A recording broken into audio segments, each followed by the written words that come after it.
സംസ്ഥാനത്തെ engineering, pharmacy കോളേജുകളിൽ പഠിക്കാൻ ആഗ്രഹിക്കുന്ന വിദ്യാർത്ഥികൾ ശ്രദ്ധിച്ചേക്കുക. ഓപ്ഷൻ രജിസ്ട്രേഷൻ ആരംഭിച്ചിരിക്കുന്നു. കൂടുതൽ വിവരങ്ങൾ നമുക്ക് സംസാരിക്കാം. ഈ വർഷത്തെ കീം എൻട്രൻസ് എക്സാമിനേഷൻസ് എഴുതി നിങ്ങൾക്ക് ഓൾറെഡി ഫാർമസിയുടെയും അതേപോലെ തന്നെ എൻജിനീയറിങ്ങിൻ്റെയും റാങ്കുകൾ നിലവിൽ പബ്ലിഷ് ചെയ്തിട്ടുണ്ടാകും. ഇനി എന്താണ് നെക്സ്റ്റ് സ്റ്റെപ്പ് എന്ന് പല ആളുകളും ചോദിക്കാറുണ്ട്. സംസ്ഥാനത്തുടനീളമുള്ള പ്രൈവറ്റ്, ഗവൺമെൻറ്, അതേപോലെ തന്നെ ഗവൺമെൻറ് കൺട്രോൾഡ് സെൽഫ് ഫിനാൻസ് കോളേജുകളിലേക്ക് എല്ലാത്തിനും ഓപ്ഷൻ കൊടുക്കുന്നതിനുള്ള അവസരം ആരംഭിച്ചിട്ടുണ്ട്, ഇൻക്ലൂഡിങ് ഫാർമസി. ഫാർമസി മാത്രം പഠിക്കാൻ ആഗ്രഹിക്കുന്ന വിദ്യാർത്ഥിയാണെങ്കിൽ ഫാർമസി കോളേജുകൾ മാത്രം കൊടുക്കുക. അതിൽ നിങ്ങൾ ഓപ്ഷൻ രജിസ്റ്റർ ചെയ്യുമ്പോൾ എങ്ങനെയാണ് ചെയ്യേണ്ടതെന്ന് വെച്ച് കഴിഞ്ഞാൽ, ഫസ്റ്റ് ഓപ്ഷൻസ് ആയിട്ട് ഗവൺമെൻറ് ആഗ്രഹിക്കുന്ന ഒരു ഗവൺമെൻറ് കോളേജ് കൊടുക്കുകയും പിന്നീട് പ്രൈവറ്റ് കോളേജുകളിൽ നിങ്ങൾക്ക് കിട്ടിക്കഴിഞ്ഞാൽ പോകുമെന്ന് ഉറപ്പുള്ള കോളേജുകൾ സെലക്ട് ചെയ്യുക. ഇനി എഞ്ചിനീയറിങ്ങിൻ്റെ ഓപ്ഷൻ കൊടുക്കുന്ന ആളുകളാണെങ്കിൽ ആ എഞ്ചിനീയറിങ്ങിൽ നിങ്ങൾ പഠിക്കാൻ ഉദ്ദേശിക്കുന്ന കോഴ്സുകൾക്കും കോളേജുകൾക്കും പ്രാധാന്യം കൊടുക്കുക. ഫോർ എക്സാമ്പിൾ, ഇപ്പോൾ കമ്പ്യൂട്ടർ സയൻസ് പഠിക്കാൻ ആഗ്രഹിക്കുന്ന ഒരു കുട്ടിയാണ്. ആ കുട്ടിക്ക് ട്രിവാൻഡ്രം എഞ്ചിനീയറിംഗ് കോളേജിലാണ് ഫസ്റ്റ് കമ്പ്യൂട്ടർ സയൻസ് പഠിക്കാൻ ട്രിവാൻഡ്രം എഞ്ചിനീയറിംഗ് കോളേജ് ഫസ്റ്റ് കൊടുക്കുക. അതിനുശേഷം TCAM-ലാണ് പഠിക്കേണ്ടത് വെച്ചാൽ TCAM കൊടുക്കുക. ഇങ്ങനെ നിങ്ങൾ ഓപ്ഷൻ കൊടുത്തു പോരാ. ഇനി ചില വിദ്യാർത്ഥികൾക്ക് കോഴ്സുകൾക്കപ്പുറം കോളേജുകൾ പ്രാധാന്യം നൽകുന്നത്, എനിക്ക് ട്രിവാൻഡ്രം എഞ്ചിനീയറിംഗ് കോളേജിൽ ഫസ്റ്റ് ഓപ്ഷൻസ് കമ്പ്യൂട്ടർ സയൻസ് കിട്ടുകയാണെങ്കിൽ അതാണ് വേണ്ടത്, സെക്കൻഡ് ഓപ്ഷൻസ് ഈസിയാണ് വെച്ചെങ്കിൽ ഈസിയാണ് വേണ്ടത് വെച്ചെങ്കിൽ അങ്ങനെ കൊടുക്കുക.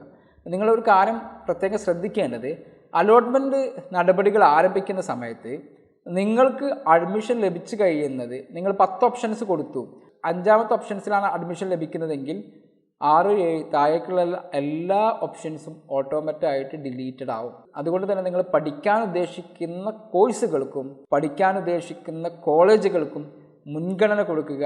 ആ ഒരു ലിസ്റ്റ് നേരത്തെ കൂട്ടി പ്രഖ്യാപിക്കുക എന്നുള്ളതാണ്.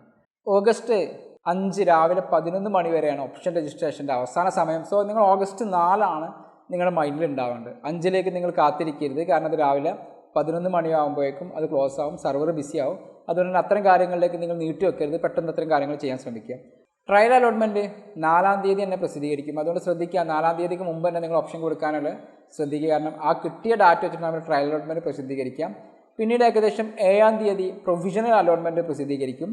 8-ാം തീയതി ഫസ്റ്റ് ഫേസ് അലോട്ട്മെൻറ്റ് പ്രസിദ്ധീകരിക്കും.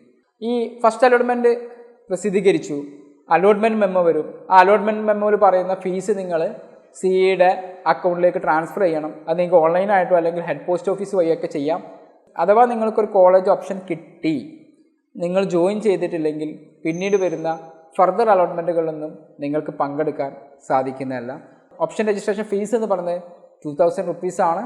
ആ 2000 റുപ്പീസ് നിങ്ങൾ കോളേജ് കിട്ടുകയാണെങ്കിൽ അതിലേക്ക് നിങ്ങളുടെ അഡ്മിഷൻ ഫീസിലേക്കോ അല്ലെങ്കിൽ നിങ്ങളുടെ ട്യൂഷൻ ഫീസിലേക്കോ അത് വിലയിരുത്തും.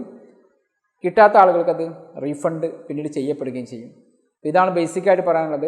ഓപ്ഷൻ രജിസ്ട്രേഷന് വേണ്ടിയിട്ട് നിങ്ങൾക്ക് ഇവ കാണുന്ന നമ്പറിൽ ബന്ധപ്പെടാവുന്നതാണ്. അവിടെ നിങ്ങൾക്ക് പെയ്ഡ് ആയിട്ടുള്ള ഓപ്ഷൻ രജിസ്ട്രേഷൻ അവർ വേണമെങ്കിൽ ചെയ്തുതരും. നമ്മുടെ ടീം നിങ്ങളെ ഹെൽപ്പ് ചെയ്യാനുണ്ട്. വളരെ ശ്രദ്ധിച്ച് ഓപ്ഷൻ രജിസ്ട്രേഷൻ ചെയ്യുക. ഒരു എക്സ്പേർട്ടുകളുടെ സഹായത്തോടു കൂടെ തന്നെ ചെയ്യുന്നത് എപ്പോഴും നല്ലതാണ്. കാരണം നിങ്ങൾ ഈ വർഷം ഇതിൽ തുടക്കക്കാരായിരിക്കും. ഞങ്ങൾ കുറേ വർഷങ്ങളായിട്ട് ഇതിലുള്ള ആളുകളാണ്. So we are expert. So അത്തരം ഇതിന് വേണ്ടിയിട്ട് നിങ്ങൾക്ക് മിസ്റ്റർ ജാഫർ സാദിഖ് ഇവിടെ അവൈലബിൾ ആണ്.